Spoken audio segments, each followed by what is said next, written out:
ధర్మేంద్ర ప్రధాన్ రాజీనామాను కేంద్రం ఆమోదించింది. ఆయన స్థానంలో కేంద్ర విద్యాశాఖ మంత్రిగా ప్రహ్లాద్ జోషికి అదనపు బాధ్యతలు అప్పగించింది కేంద్రం.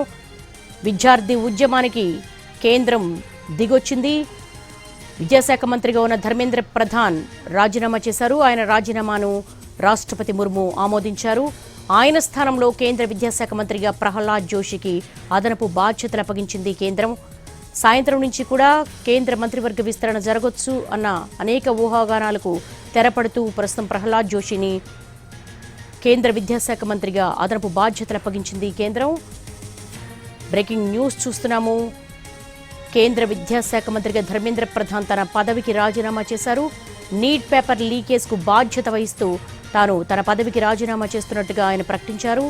ఈ నేపథ్యంలో కేంద్రం ఆయన రాజీనామాను ఆమోదించింది. ద్రౌపది ముర్ము ఆయన రాజీనామాకు ఆమోదం తెలిపారు.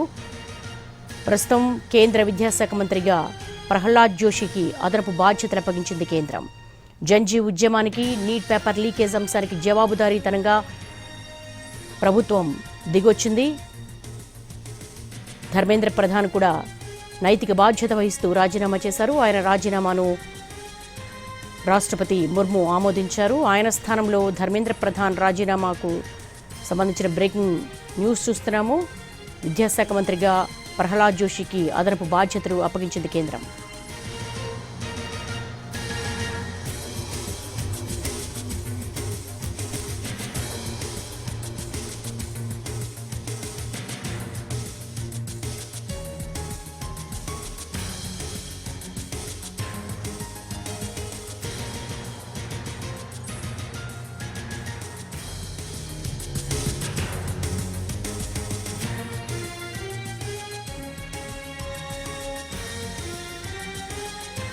కేంద్ర విద్యాశాఖ మంత్రిగా ప్రహ్లాద్ జోషికి అదనపు బాధ్యతలు అప్పగించింది కేంద్రం. ధర్మేంద్ర ప్రధాన్ రాజీనామాకు ఆమోదం తెలిపారు రాష్ట్రపతి ముర్ము.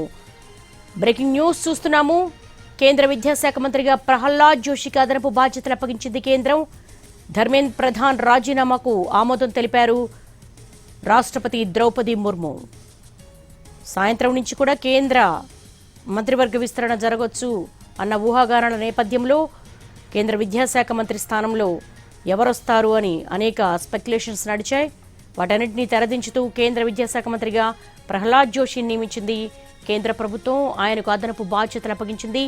ధర్మేంద్ర ప్రధాన్ రాజీనామాను రాష్ట్రపతి ముర్ము ఆమోదించారు.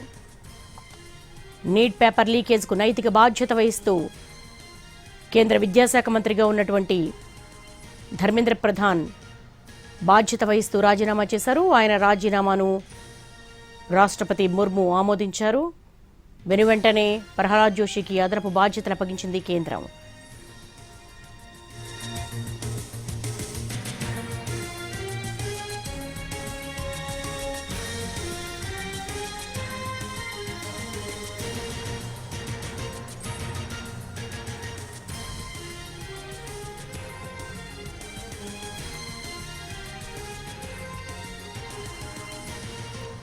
కేంద్ర విద్యాశాఖ మంత్రిగా ప్రహ్లాద్ జోషిని నియమించింది ప్రభుత్వం. ఆయనకు అదనపు బాధ్యతలు అప్పగించింది. ఇప్పుడున్న శాఖలు కాకుండా విద్యాశాఖను కూడా అప్పగించింది. ధర్మేంద్ర ప్రధాన్ రాజీనామాకు రాష్ట్రపతి ముర్ము ఆమోదం తెలిపారు. దీనికి సంబంధించి మోర్ డీటెయిల్స్ ఢిల్లీ నుంచి మా ప్రతినిధి రాజు నుండి తెలుసుకుందాం. రాజు, సాయంత్రమే కేంద్ర మంత్రివర్గ విస్తరణ జరగొచ్చు అని ఊహాగానాలున్నాయి. అలాగే ఫడ్నవీస్ కూడా కేంద్రం నుంచి పిలుపొచ్చింది. విద్యాశాఖ మంత్రిగా ఎవరికి అవకాశం లభిస్తుందన్న స్పెక్యులేషన్స్ చాలా నడిచాయి. ఈ నేపథ్యంలో ప్రహ్లాద్ జోషిని చూస్ చేసుకుంది కేంద్ర ప్రభుత్వం. దీనికి ఉన్న ప్రత్యేక కారణాలేంటి?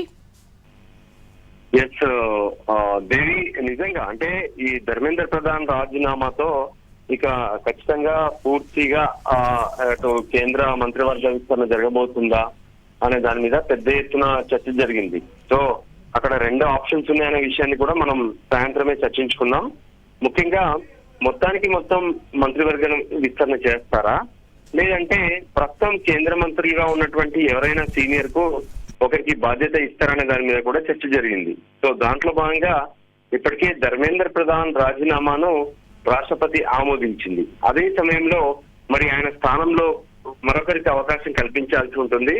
అందులో భాగంగానే పీయూష్ గోయల్ కు ఈ బాధ్యత ఇచ్చినట్టుగా స్పష్టంగా అర్థమవుతుంది. ఎందుకంటే ఇప్పటికే అంటే ప్రస్తుతం ఉన్నటువంటి కేంద్ర మంత్రుల్లో ఆయన సీనియర్ గా ఉన్నారు.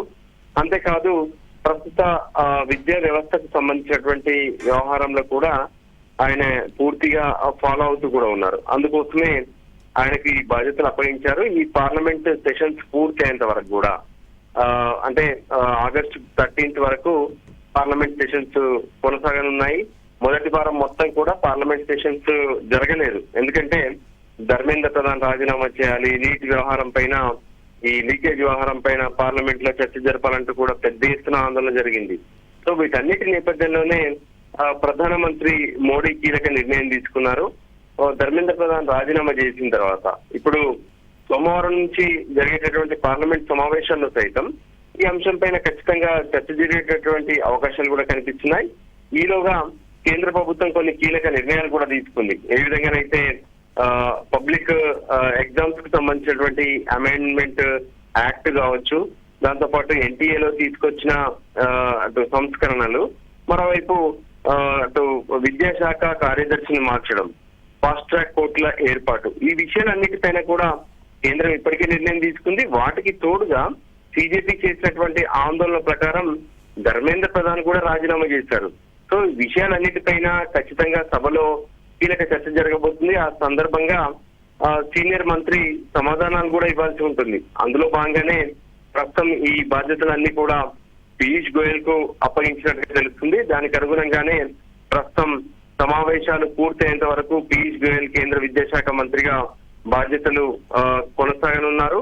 ఆ తర్వాత ఏ విధంగానైతే పార్లమెంట్ సమావేశాలు పూర్తయిన తర్వాత వీటికి సంబంధించి మరోసారి రీషఫ్లింగ్ పైన నిర్ణయాలు జరిగే అవకాశం ఉంది. ప్రస్తుతం మాత్రం ఈ సమావేశాల్లో ఎటువంటి కొత్త వాళ్ళకి అవకాశం లేదు. ఉన్నటువంటి వాళ్ళకి మాత్రమే కొనసాగింపు జరిగేటువంటి అవకాశం అయితే స్పష్టంగా కనిపిస్తుంది.